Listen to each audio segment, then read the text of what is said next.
So that's how to replace a broken controller, or if you lost a remote.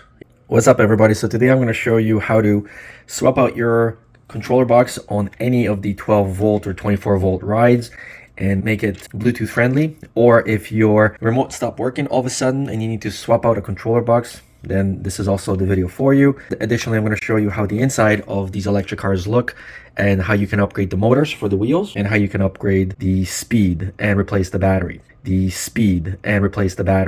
not going to replace the battery in this video. I'm going to show you what to get and how it works, but we are going to change this controller and plug it in, and I'm going to show you how to pair a new controller. Now, if you also lost a controller, then you can order these separately as well on Amazon. They come in different looks and they pair pretty much the same way. So let's go and open it up. There's a screw here that we're going to undo, and then underneath, two here and two there. There we go. There we go. Now, inside, your AC adapter in this car is here. It could be somewhere over here in yours. Doesn't matter, but all the elements are the same. This here is your motor for your wheel. If you have a 6 volt, you're only going to have one. So if you want to upgrade to a 12 volt, very easy. Order this on Amazon, and you can have 2 motors, which is much better for traction and speed. It's very easy to hook everything up. They're all just like plug and play elements, and they all connect right here to the controller. So this is the controller. This is the battery. You may have one single battery. There's always a fuse as well. So for example, this is the fuse for a battery. So if we're going to replace this to an 18 volt battery from a power drill, we're going to get an adapter, and it's going to have its own fuse, and it's going to be plug and play. This first one is what you're going to be connecting to your new battery, because this one leads, if you pay attention, to the AC charger right here, and then the other one goes in to the battery terminal.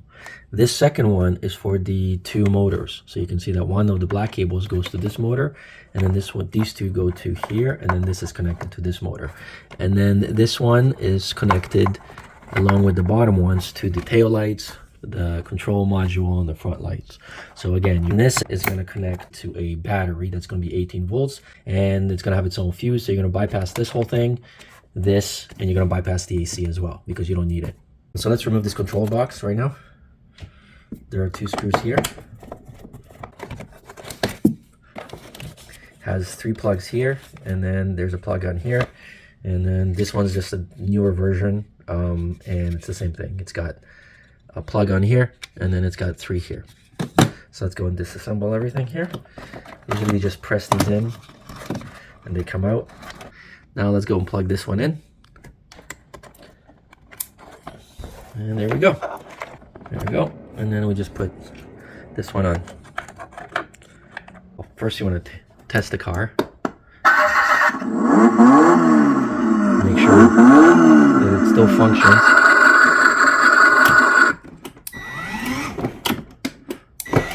So everything works correctly. In order to pair this, we turn this off, press up and down at the same time for 3 seconds. 1, 2, 3, and then the light's gonna blink really quickly with 1 LED. Now we turn this on, and then this should just go static, and that's it. That's it. So now this should work. So now, see that? So now we can control it, and then the steering wheel. So that's how to replace a broken controller, or if you lost a remote, you can just order this remote or different design remotes. So that's the video. Next video, we're going to upgrade this to a 18 volts, so it's going to go much faster. But as for this is how to do it. So thanks for watching, and then I'll see you guys in the next one.